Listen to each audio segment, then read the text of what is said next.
Hello students, welcome to ACS Pathshala. In today's video, we will talk about class 7 science, very important topic which is heat transfer in nature.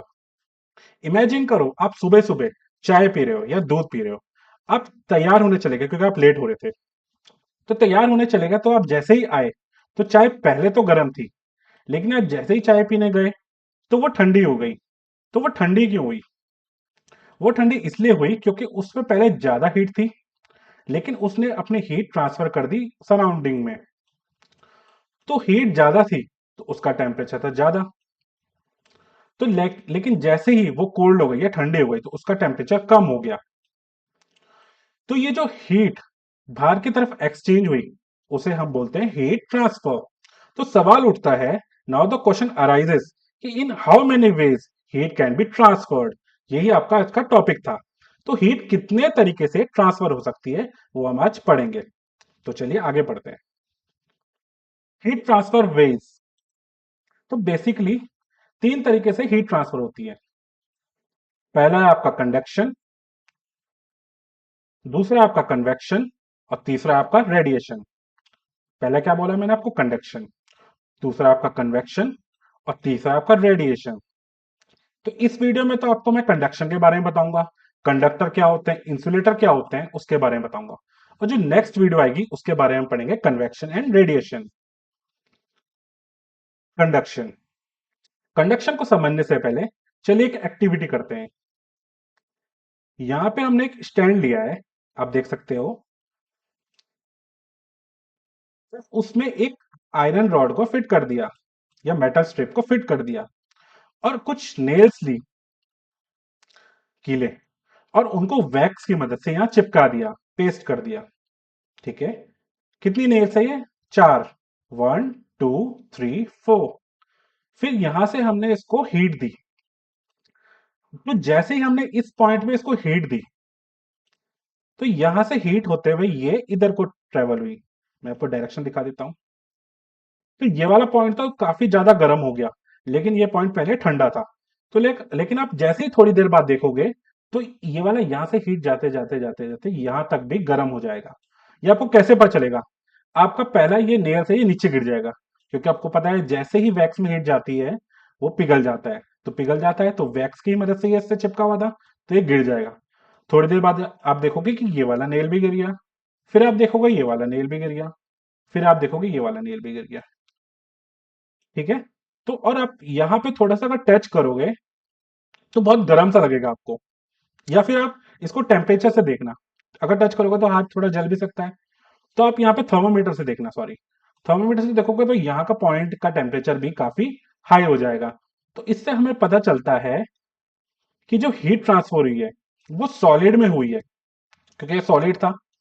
और ये कैसे हुई? यहाँ के molecules, जो मैं आपको आगे मैकेनिज्म बताऊंगा, उसने यहाँ ट्रांसफर किया, फिर यहाँ ट्रांसफर किया, फिर यहाँ ट्रांसफर किया। इस तरह के मोड जिससे सॉलिड में हीट ट्रांसफर होता है उसको हम बोलते हैं कंडक्शन। कंडक्शन में जो पार्टिकल्स होते हैं, जो ये मेटल स्ट्रिप के जो पार्टिकल्स हैं, ये खुद से मूव नहीं करेंगे, लेकिन ये क्या करेंगे? पहले वाइब्रेट करेंगे इधर उधर, फिर वाइब्रेट करके दूसरे को डिस्टर्ब करेंगे, दूसरे को डिस्टर्ब करके फिर तीसरे को डिस्टर्ब करेंगे, तीसरे को चौथे को डिस्टर्ब करेंगे। तो ऐसे ही ये वाला जो पॉइंट है ये, इसका टेम्परेचर काफी हाई हो जाएगा। कोई भी पार्टिकल जितना ज्यादा वाइब्रेट हो रहा है मतलब उसका टेम्परेचर उतना ज्यादा है, और कोई पार्टिकल अगर कम वाइब्रेट हो रहा है तो उसका टेम्परेचर कम है। तो हम समझ गए कंडक्शन क्या होता है, कंडक्शन में पार्टिकल कैसे मूव करते हैं। ठीक है। चलिए अगली स्लाइड में चलते हैं। कंडक्शन के कुछ एग्जांपल देखते हैं। आपने शादियों में देखा होगा जब आप डोसा खाते हो तो वो इस उस प्लेट में सबको रख देता है यहाँ पे डोसा बनाने के लिए, और यहाँ पे फ्लेम लगी रहती है।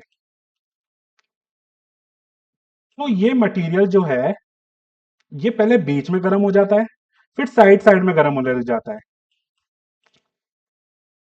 तो ये वाला जो मोड है जो सॉलिड के लिए, ये है कंडक्शन। ठीक है। तो ये कंडक्शन का एग्जांपल आप कहाँ पे देखा है? डोसा मेकिंग में। और भी काफी जगह आपने देखा है।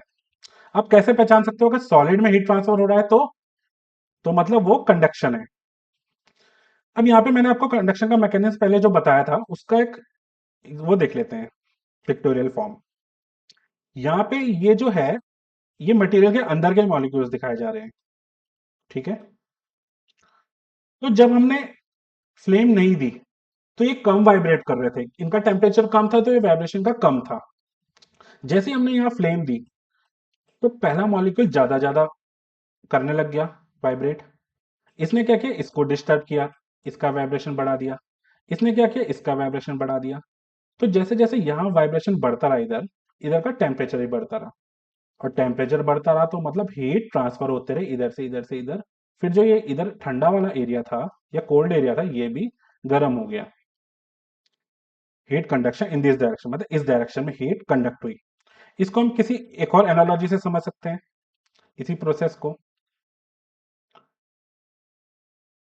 जैसे आपने स्टूडेंट देखे, आप सीधी लाइन में खड़े हो जाओ, मतलब फॉर एग्जांपल यहाँ पे चार स्टूडेंट हो, एक ये, एक ये, एक ये, और एक ये, और एक को पिलो दे दो हाथ में, तकिया।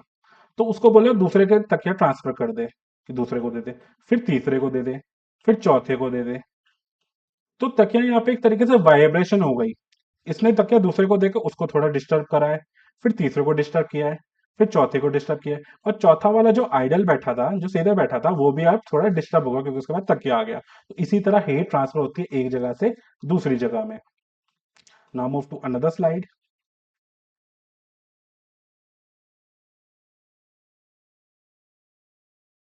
कंडक्टर। कंडक्टर क्या होते हैं? मैंने बताया आपको कि मटेरियल में हीट ट्रांसफर होता है, लेकिन कुछ कुछ मटेरियल होते हैं जो हीट ट्रांसफर ज्यादा करते हैं, और कुछ कुछ मटेरियल होते हैं जो बिल्कुल हीट ट्रांसफर नहीं करते। तो कुछ कुछ मटेरियल जो हीट ट्रांसफर ज्यादा करते हैं उनको बोलते हैं हम conductor. For example coins. Coins भी एक कंडक्टर की तरह देखा जाता है। प्रेशर कुकर या तो स्टील का बनाता है, एल्यूमिनियम का बनाता है। कोई भी मेटल जो भी होगा वो एक गुड गुड कंडक्टर होगा। ऐसे कुकिंग यूटेंसिल्स आपने देखा होगा, किचन में कुकिंग यूटेंसिल्स रखे थे जो खाना बनाने की मदद करते हैं। तो अगर आपने फॉर एग्जांपल एक डिश ले रखी है यहाँ, उसको फ्लेम कर रखा है, और आपने इस यूटेंसिल से यहाँ पे लगाया, तो आपके थोड़ी देर बाद जो आपने हाथ जो इधर लगाया वो भी एकदम से गर्म लगेगा। क्यों? क्योंकि हीट ट्रांसफर हुई है फूड से यूटेंसिल में, तो आपको वो गर्म लगेगा एकदम से। इससे क्या पता हमें चला? इससे ये पता चला कि ये कंडक्टर है। ऐसी कीज, कीज का जो ये वाला पार्ट होता है ये कंडक्टिंग होता है। ठीक है। ऐसे आयरन आपने प्रेस देखे, जब प्रेस करते हो तो ये वाला जो पार्ट होता है ये कंडक्टर की तरह होता है। ऐसी एल्यूमिनियम फॉयल जिससे खाना को पैक किया जाता है, खाने को पैक किया जाता है, तो ये आपका कंडक्टर की तरह काम करेगा। Now move to another slide. एक मिनट। No insulator. मैंने आपको बताया था इंसुलेटर क्या होता है। इंसुलेटर होता है जिससे हीट पास नहीं होती। इंसुलेटर के कुछ एग्जांपल्स हैं। ग्लव्स। ये जो ग्लव्स हैं ये इंसुलेटर की तरह काम करेंगे। इंसुलेटर कहाँ यूज होता है? जहां पे आपको कुछ काम करना होता है लेकिन आपको हाथ से थोड़ा सेफ्टी रहनी पड़ती है, तो ये ग्लव्स वहां यूज होते हैं। अरे वुड, वुड जो होता है इंसुलेटर की तरह काम करता है। ये थर्माकोल जो है ये आपका एक तरीके से इंसुलेटर काम करेगा। Glass table, cardboard. ठीक है। अब हमने कंडक्टर की एग्जांपल देख दिए, now move to another slide. Insulator. Insulator क्या होता है? जो हीट ट्रांसफर होने से रोकता है, मतलब हीट अंदर ही रहती है ताकि अंदर का एरिया गर्म रहे और हम प्रोटेक्टेड रहे। For example gloves. जब भी आपको कोई ऐसी जगह में काम करना होता है जहां पे आपको सेफ्टी चाहिए, मतलब आपका हाथ जले ना, आप क्या यूज करते हो? Gloves, safety gloves. तो ये इंसुलेटर की तरह काम करते हैं। वुड या फिर फर्नीचर, वुड एक इंसुलेटर का काम करता है। थर्माकोल जो कि पैकिंग में यूज होता है या फिर फ्रिज के एरिया में यूज होता है, तो वो भी एक तरीके से इंसुलेटर है। फॉर एग्जाम्पल आपका रेफ्रिजरेटर जो है, अगर उसमें कोई इंसुलेटर मटेरियल नहीं लगा है तो वो अंदर का जो एरिया है वो ठंडा नहीं रहेगा। क्योंकि कोई भी चीज गर्म कैसे होती है? जब उसमें हीट अंदर को जाती है। या कोई भी चीज ठंडी कैसे होती है? जब उसकी हीट बाहर को जाती है। तो दोनों ही केस में अगर हमें हीट ट्रांसफर रोकना है तो हमें क्या करना पड़ेगा? इंसुलेटर मटेरियल यूज करना पड़ेगा। ग्लास, ग्लास एक और एग्जांपल है इंसुलेटर का। कार्डबोर्ड, कार्डबोर्ड भी एक एग्जांपल है इंसुलेटर का। तो ये सारे एग्जांपल थे इंसुलेटर के। Now moving next. Pencil is it insulator और कंडक्टर? पेंसिल में बच्चे काफी कंफ्यूज रहते हैं कि पेंसिल एक इंसुलेटर है या फिर कंडक्टर है। तो पेंसिल का जो ये वाला एरिया होता है,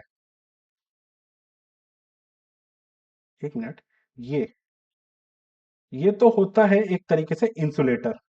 और जो बाहर का एरिया होता है वुड का, सॉरी, जो अंदर का एरिया होता है वो होता है कंडक्टर। और जो बाहर का एरिया होता है वो काम करता है इंसुलेटर की तरह। तो पेंसिल आप ये नहीं कह सकते कि या तो इंसुलेटर है या कंडक्टर, ये एक मिक्स होगा। ठीक है, तो यहाँ पे आपका टॉपिक कंप्लीट हुआ। अगर आपको किसी भी टॉपिक में वीडियो चाहिए तो हमारी प्लेलिस्ट में देख सकते हैं, हमने काफी वीडियो बनाई है क्लास 7th की। और किसी नए टॉपिक में वीडियो चाहिए तो आप कमेंट सेक्शन में कमेंट कर सकते हो। तो ऐसे ही वीडियो और देखने के लिए फॉलो करें एसीएस पाठशाला। और यहाँ पे वीडियो पार्ट बाय पार्ट बनती है, मतलब आपने पहला पार्ट मिस कर दिया या सेकंड पार्ट मिस कर दिया, सीधा थर्ड पार्ट देख रहे हो तो कंफ्यूज हो जाओगे। तो इसलिए हम वीडियो डालें और आप पे आ जाए नोटिफिकेशन, तो इसलिए बेल आइकन दबाना ना भूलें। Thank you.